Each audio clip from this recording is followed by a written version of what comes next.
Hello everyone, it's Queen V and I'm back to you with another video.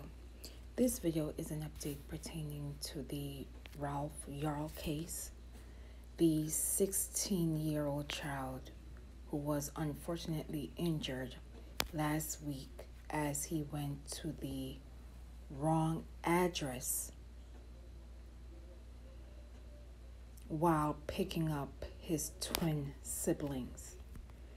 Before I begin with the new developments and my commentary, I would like to send my continued support to the Yarl family and to the community of Kansas City as new developments surface about this unfortunate incident and case.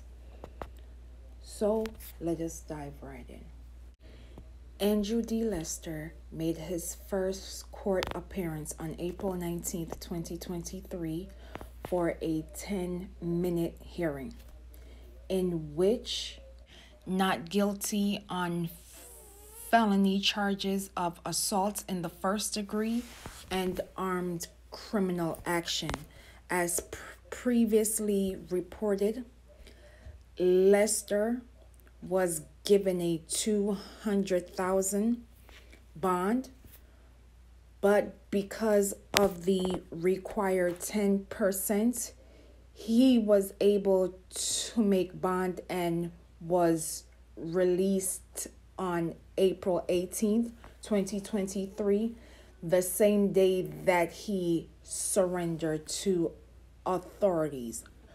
Conditions of Lester's bond include turning over his passport, in addition that he cannot own his own firearm and must have no contact with Ralph Yarl and his family.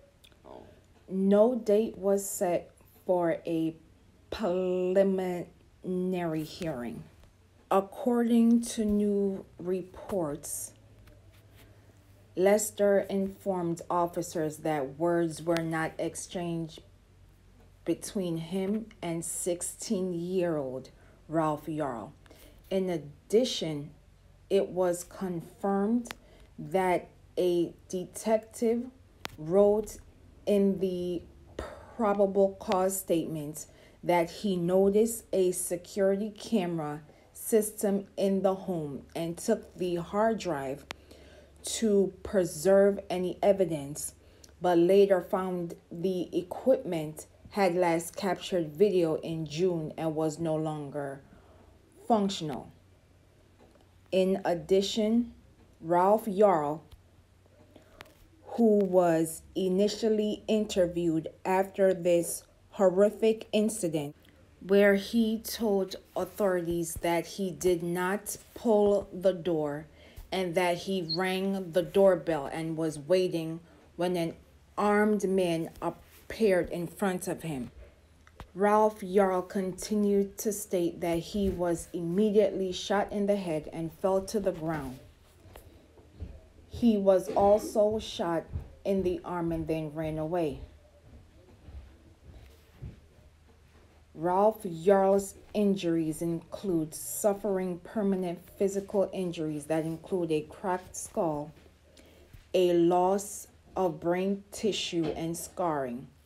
But Ralph Yarl is expected to make a full recovery. As previously reported, the Clay County Prosecutor Zachary Thompson stated that though there is a racial component to this case, there was nothing in the charging documents to specify whether the shooting was racially profiled.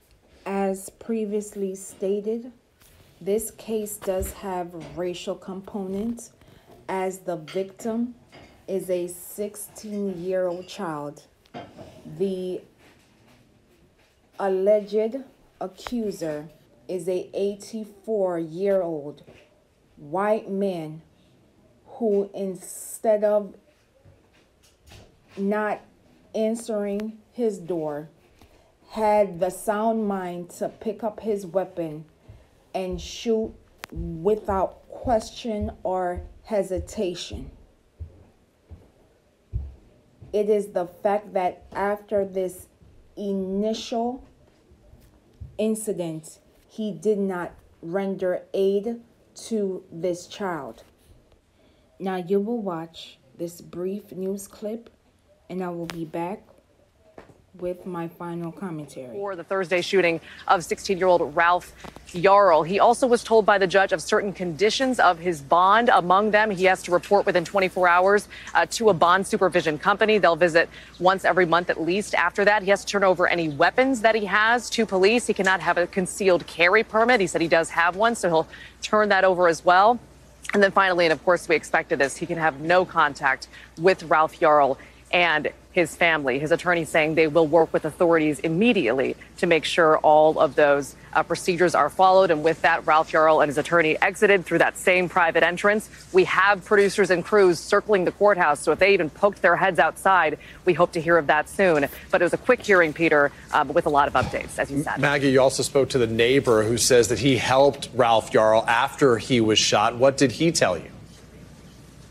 Yeah, we know, Peter, that Ralph Yarl, after he was shot, went running for help. His family said that he begged for help at basically 3 homes. And finally, a neighbor yelled at him to get on the ground and put his hands in the air. Ralph, this wounded kid, they say complied. At that point, that's when James Lynch, a separate neighbor from all that commotion before, says he basically heard the yelling. He came running. He hopped a fence. And he says he got down next to this teenager who he could tell obviously was gravely wounded, stayed with him till paramedics arrived. Here's part of what he told us. Take a listen.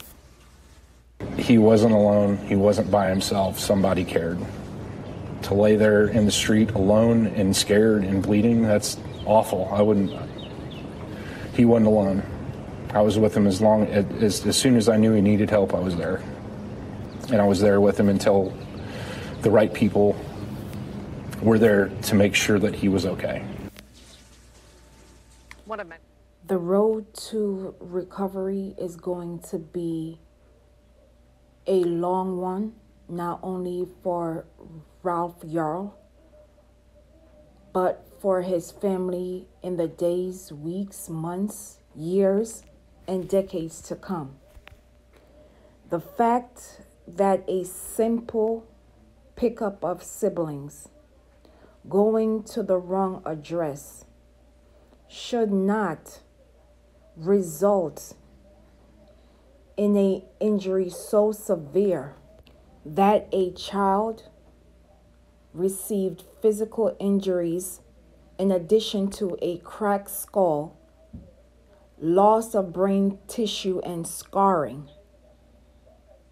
After this horrific incident, was seeking help from neighbors and instead was turned away and was even told to lay down on the ground while bleeding.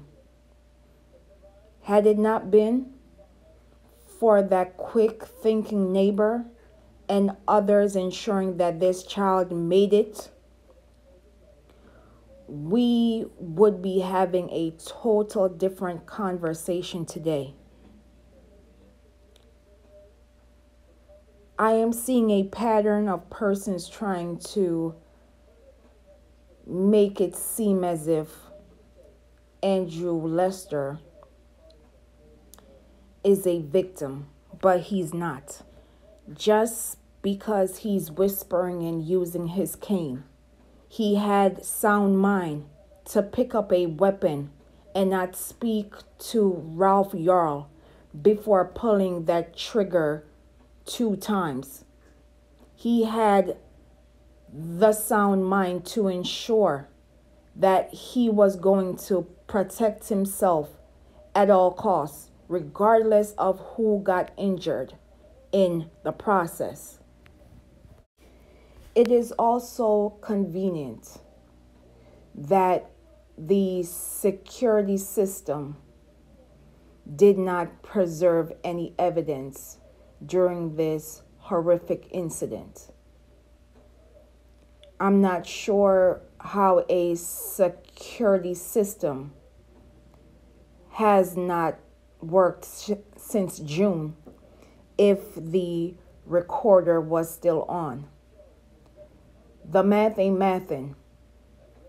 There is too much at stake, and I truly believe that the prosecutor, had he not been pressured by the community of Kansas City and the public outcry, we would not be seeing charges, felony charges, against Andrew D. Lester.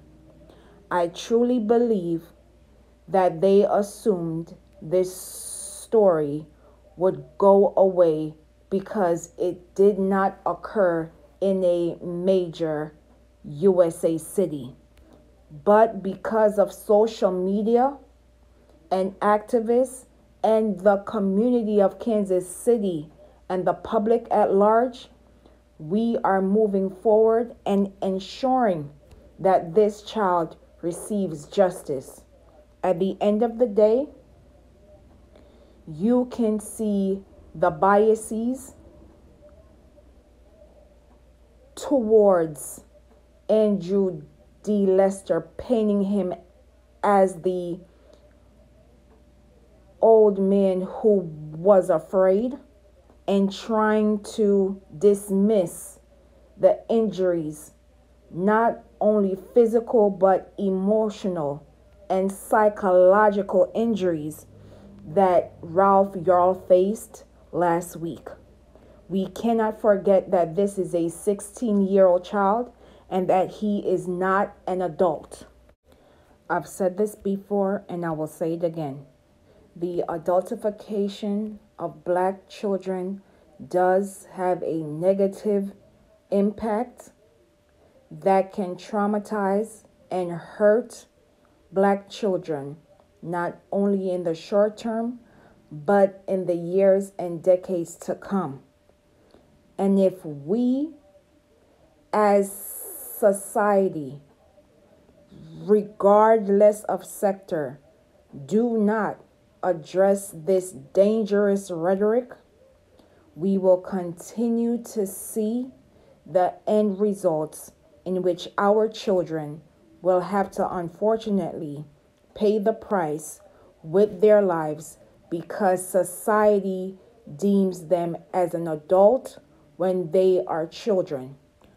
How many of these stories must we read and see before we within the community do something about it? Our children deserve the very best, and they deserve to have the very best childhood as possible and become adults when it is time. Silence is no longer an option, and we must ensure that all of our children get the opportunity to have the best childhood that life provides. Say their names, known and unknown. Protect Black children. Justice for Ralph Yarl.